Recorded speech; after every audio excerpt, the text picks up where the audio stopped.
ቃል ኪዳን ደራሲ ጌታቸው አያልቄ ክፍል 1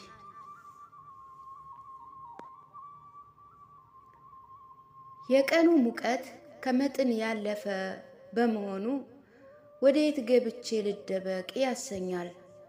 ቀና ብለው አንጋጠው ሲመለከቱ በሰማይ ላይ በምልክት ያህል እንኳን ደመና የሚባል ነገር አይታይም።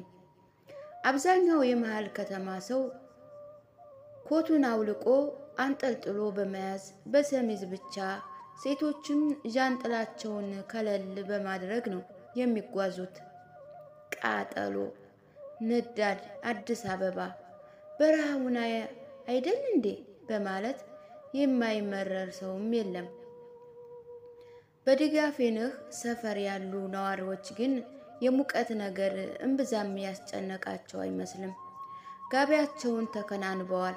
ቀኑ እሁድ በመሆኑ በአካባቢው በርካታ ሰው ይታያል። ግማሹ ከእድር፣ ግማሹ ከሰንበት፣ ግማሹ ከማህበር ቤት፣ ግማሹ ከጠጅ ቤት ያማርጣል። በሰፈር ውስጥ የነበረ ግርግር፣ ሁካታ፣ ትርምስ ከፍተኛ ነበረ። በመንደሩ ነዋሪ ለሆነ ሰው አዲስ ነገር አይደለም። ራቅ ካለ ቦታ የመጣ ግን ሰፈሩ የእሁድ ውሎ ለመጀመሪያ ጊዜ ሲመለከት ሌላ ዓለም ውስጥ ያለ ነው የሚመስለው። ካቲካል ሻጭ ሴትዮ እሪ ትላለች። ናላው በስካር የዞረውን ሰካራም አንገቱን ጭምድዳ ይዛ ገንዘቤን አልከፍላለኝ በማለት በሲቃ ትጮኻለች። አንዲት ትንሽዬ ልጅም የእናቷን የቀደደ የላስቲክ ጫማ ይዛ የሰውየውንና የሴትየዋን ሁኔታ እያየች ታለቅሳለች። የሴትየዋ ልጅ ስትሆን የያዘችውም የላስቲክ ጫማ የእናቷ ነበረ። ሴትየዋ እልህ ይዟት ትጮኻለች። ሊታገላትም ሲሞክር የመንግስት ያለ በሕግ አምላክ በማለት እሪታዋን አቀለጠው። ሁኔታውን ለማየት ለተሰበሰበው ሰው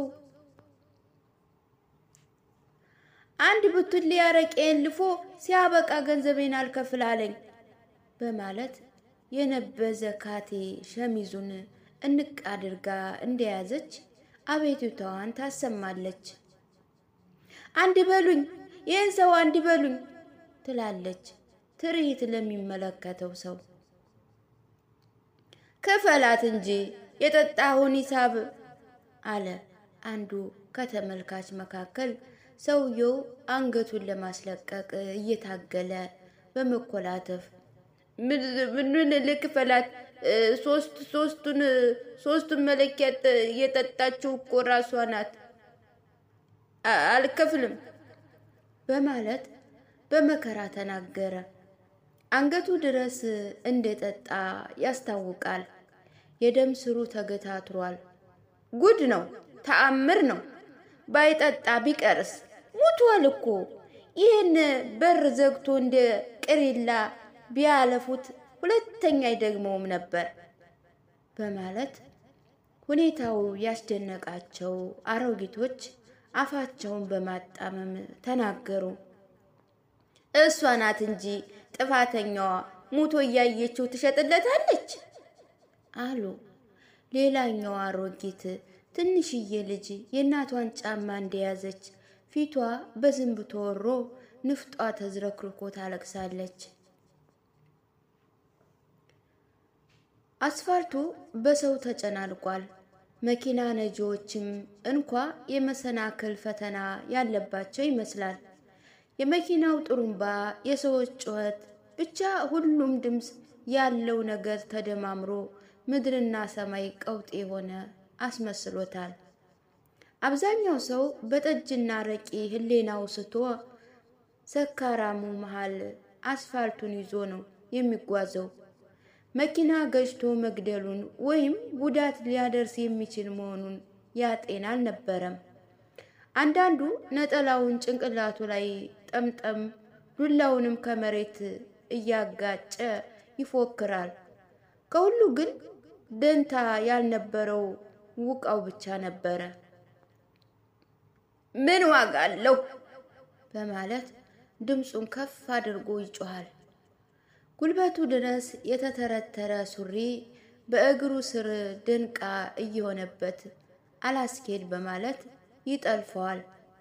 የሰፈሩ ሕፃናቶችም አባውቃው አባውቃው በማለት ከሁላው እየተከተሉ ከመቆሸሹ የተነሳ ወደ ቡና አይነት መልክ የተቀየረውን ለመሬት የሚጎትተውን ጋቢውን ጭንቅላቱ ላይ እያንጠለብ ይጮሃል። አንተ ዘረቢስ መድረሻ የሌለህ በማለት ከተቆጣ በኋላ ከፊቱ ላይ ጋቢውን ያወርዳል። ብቻ ብዙ ደንታ አልነበረውም። የፈዘዘ የደነገዘ ጭንቅላት ነው ያለው። ስለምንም ነገር ግድ የለውም። ስለማያስብም ስለማይጨነቅ ያገኘውን በልቶ ያገኘውን ጠጥቶ እንደ ውሻ ሆኖ ስለሚኖር ምናልባት በዓለም ላይ ካሉ ደስተኛ አንዱ ሳይሆን አይቀርም። ምን ዋጋ አለው? ምን ዋጋ አለው? በማለት ይጮሃል። ወደ ሰማይ ዞርና እንደገና ተንበርክኮ አንድ አይኑን ጨፍኖ እንደ ትኳሽ ያነጣጥራል፣ ይፎክራል። ዘራፍ ዘራፍ! መሪ ወልዶ መሪ ያደገ የዥማን ወንዝ ጥጥ ያደረገ ዘራፍ! የውቃው ልጅ ስሙ የሚያስፈራ ከቤት እስከ ደጅ ዘራፍ! የውቃው ልጅ ስላቱን አሳጅ ዘራፍ! አካኪ ዘራፍ! ይልና ኳ ኳ ኳ በማለት ተኩስ ሲያበቃ ፈገግ ይላል። የውሸት ፈገግታ ሲሉ በጎኑ በኩል ከቀሩት ሁለት ጥርሶች በስተቀር የሚታይ የጋለ ከሰል የሚመስል ዱድ ብቻ ነው። ውቃው ጀግና እንደነበረ በጣሊያን ጊዜ ብዙ ጀብድ የሰራ መሆኑ ይነገርለታል። ሚስቱና ሁለቱ ልጆቹ በተስቦ በሽታ ከሞቱ ወዲህ መጠጥ ለምዶ የኋላ ኋላ ጭንቅላቱ መነካቱንም ሰዎች ያወራሉ። ግን እውነተኛ ታሪኩን እንዲህ ነው ብሎ ደፍሮ የሚናገር የለም። በሌላ በኩል ከጠጅ ቤት ጎን ያለ ሰጋ ነጋዴ ባለ 150 ሻማ አምፑል የበራበትን ስጋ እያየ መብላት ጮማ ነው፣ መጠጣት ጆማ ነው፣ መዋል ከጨዋ ነው በማለት እየጮኸ በጠጅ ብዛት የቀሉ አይኖቹን ያጉረጠርጥና በቅንጣቢ ስጋ የሞላውን ሆዱን እያሻሸ ነሸጥ ሲያደርገው በቢላዋ እጀታ ጠረጴዛውን በማንኳኳት ስላደረገው ስጋ ማስታወቂያ ይናገራል። የሰፈሩ ነዋሪ በአብዛኛው ጥሬ ስጋ የሚወድ ስለሆነ በማህበር በግል እየገቡ ደህና አድርገህ ቁረጥልን ይሉታል። ለሰፈሩ የእሁድ ግርግር ቦታ የማይሰጠው ደጋፊ በትንሿ ቤታቸው ውስጥ ተቀምጦ መጽሐፍ ያነባል። እናቱ ወይዘሮ ታፈራሁም ከቤታቸው ደጃፍ ተቀምጣ መሬትን በስንጥር ጫር ጫር በማድረግ ይተክዛሉ። አንዳንዴ ጊዜ ገና ይሉና አይኖቻቸውን ወደ ግድግዳው ወርወር ሲያደርጉት ክፋፍ በጥቁር ጨርቅ የተሸፈነውን የባላቸውን ፎቶ መልክት ያደረጉና እንባቸውን ያፈሳሉ። በትዝታ ባህር ስጥም ይላሉ። እንደገና ከሰመጡበት ይወጡና ትንሽ ቆይተው ተመልሰው ይሰጥማሉ። በለቅሶ ብዛት ከሞጨሞጨው አይናቸው ውስጥ የማይደርቀው እንባቸው እንደ ምንጭ እየፈለቀ በተጨመደደው ጉንጫቸው ላይ ኮለል እያለ ይወርዳል። ከሟች ባላቸው ከአቶ ይስማሸው ጋር ያሳለፈውንትን የፍቅር የመተሳሰብ ጊዜያት ማሰብ ይጀምራሉ። ውድ ባለቤታቸው ለሳቸው አባት፣ ባል፣ ወንድም ነበሩ። ያስብላቸው ይጨነቁላቸውም ነበረ። ትንሽ ህመም ሲያማቸው እምዬ አመመሽ እንዴ? እስኪ ድንገተኛ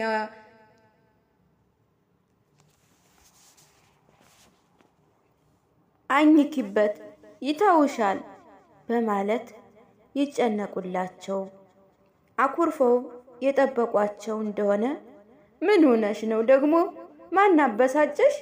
አይምዬ አንቺ እኮ ስትስቂ እንጂ ስታኮርፊ አያምርብሽም የሚባል ከጠፋ አትበሳጪ ያለውን እቀበላለሁ በማለት የሚጨነቅላትን ትዝ አላት።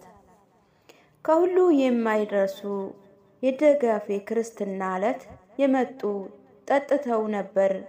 እንደ ሕፃን ልጅ እየፈነደቁ የኔ ልጅ ዶክተር መሆን አለበት፣ ዶክተር ሆኖ ወገኑን ከበሽታ የሚፈውስ እውቅ ዶክተር። የለም ልጄ ወታደር ነው መሆን ያለበት፣ ጀግና ወታደር፣ አገሩን ወገኑን ጠባቂ። የለም ልጄ መሐንዲስ መሆን ነው ያለበት፣ ጎበዝ መሐንዲስ፣ ህንፃ ሰሪ፣ ድልድይ ሰሪ። የለም ልጄ አውሮፕላን ነጅ ነው የሚሆነው በማለት ጮቤ እየረገጡ በመፈንደቅ የለም እናቱ ትወስን 9 ወር ትሰቃይ። እታፈራዬ አንቺስ ለዚህ ለተወደደ ልጅሽ ምን እንዲሆን ትመኝለታለሽ? ተናገሪ እስቲ የኔ ዓለም። ብቻ ድሃ በህልም ቅቤ ባይጠጣ እየተባባሉ እንደሚሳለቁብን አይምሰልሽ። ምኞት ብቻ የተስፋ እንጀራ ተቆርሶ የሚበላ አይን እንዲመስልሽ ፍላጎትሽና ሐሳብሽን ግለጭልኝ። እኔ እውን አደርገዋለሁ። ከእንግዲህ ደስታ ዓለሜ ሁሉ ይሄ ልጄ ለቁም ነገር ማብቃት ብቻ ነው። አትፍሪ እባክሽን፣ ተንፍሺ፣ ተናገሪ፣ እዘዥኝ። እንዲህ እንዲሆን ነው ፍላጎቴ በይኝ በማለት ሲወተውቷቸው ቆይተው የአባቱን ምኞት የተረዳ ይመስል እጅና እግሩን እያንፈራገጠ ጠግቦ እንደሚፈነድቅ ሕፃን ልጅ ትኩር በማለት እየተመለከቱት የኔ ጠንበለል የኔ ቆንጆ በማለት ከልባቸው ሲደሰቱ ያመሹትን ምሽት ትውስ አላቸውና ወይዘሮዋ እታፈራው እንባቸውን ዘረገፉት። ለቅሷቸውን ልጃቸው እንዳይሰማቸው ከስሜታቸው ጋር ቢታገሉም ስሜታቸውን ሲቆጣጠሩት አልቻሉም።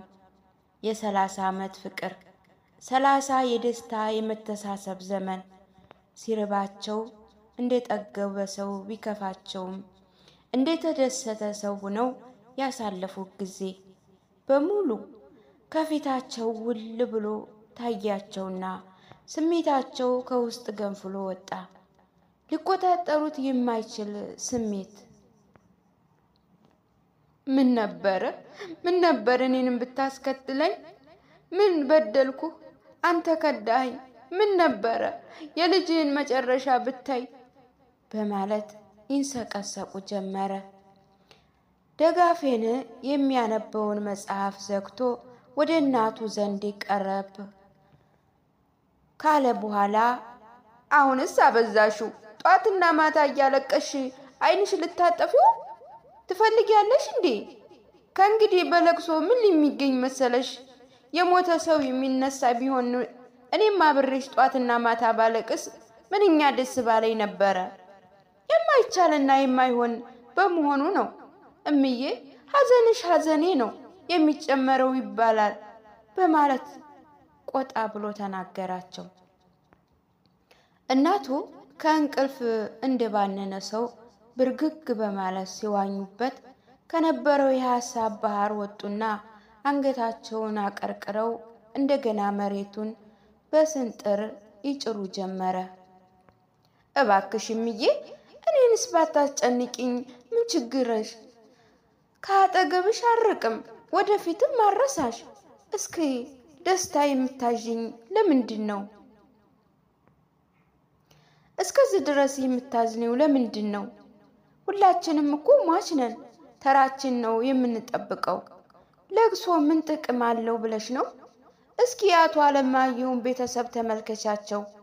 ወንድማቸው ሲሞት ሲያለቅሱ ሌላ ተተካ፣ እንደገና ሌላ፣ በመጨረሻ ብቻቸውን ቀሩ በማለት ከቄስ ጎበዜ ዘሪሁን የሰማውን ታሪክ አወጋቸው።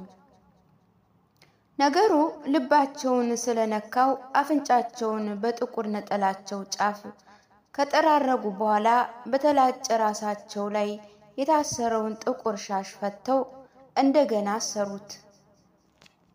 መች አጣሁት ልጄ፣ ከእንግዲህ ሰማሽውን እንደማላገኘው አውቃለሁ፣ ግን ሆዴ ያልቻለ እያለኝ እኮ ነው። ከሁሉ ደግሞ የውስጥ እግሬ ቁስል የሆነብኝ ያንተ መጨረሻ ሳይ መለየቱ ነው በማለት ሁለተኛ እንደማያለቅሱ በለቅሶ ምንም ፋይዳ እንደማይገኝ ተማምነው ከተቀመጡበት ብድግ አሉ።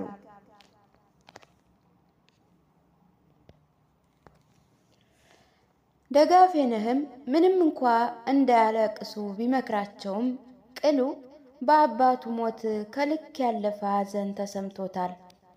አባቱ በተቀበሩበት ወቅት የተመለከተ ሰው በቃ አከተመለት፣ ከእንግዲህ ሰው አይሆንም ብሎ ያልገመተ አልነበረም። በእርግጥም ሐዘኑ በእጅጉ ነበር የጎዳው። ዘወትር ካጠገቡ ሳትለየው በምክር የምታነጸው በጣም የሚወዳት ፍቅረኛው ፀሐይ አስፋው ብቻ ነበረች። አባቱ አቶ ይስማሸው በጣም ደግ፣ ጎበዝ፣ ታታሪ ልጃቸውን እስከ መጨረሻው ድረስ ለማስተማር ቆርጠው የተነሱ ነበሩ። የ12ኛ ክፍል በማዕረግ መቀጠል አለብህ፣ በሕይወት እያለው በአጭሩ ማቆም የለብህም ስላሉት በርትቶ በመማር ላይ ይገኛል። አባቱ እሱን ለማስተማር ምን ያህል ተቸግሮ እንደሚኖር ባሰበ ቁጥር እንባውን ሳያፈስ የዋለበት ቀን የለም።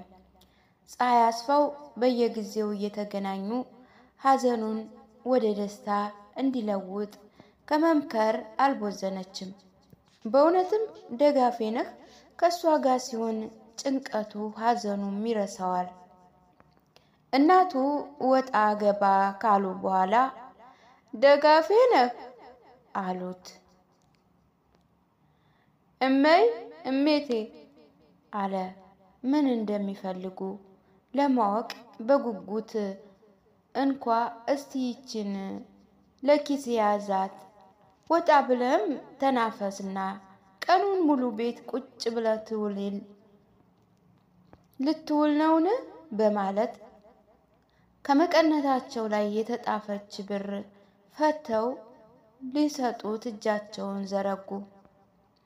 ምን ይሰራልኛል እምዬ እያለ እጁ ላይ ሲያስቀምጡለት እጃቸውን ይዞ ፈዘዝ ብሎ ተመለከታቸው። መቼ ይሆን ይሄ ትምህርት አልቆልኝ ዘወትር በዚህ ፊትሽ ላይ ደስታ የማየው አለና ትምህርቱን የሚጨርስበትን ቀን ለቅጽበት ሀሳብ አደረገ። ደጋፌነህ የእናቱ ሁኔታ ስላሳሰበውና መንፈሱም ስለተጨነቀበት የሰጡትን ገንዘብ ይዞ ወጣ። የእሱንና የእናቱን የወደፊት ሕይወት በማሰብ እግሩ እንደመራው ይጓዝ ጀመረ። ምን ዋጋ አለው? ምን ዋጋ አለው?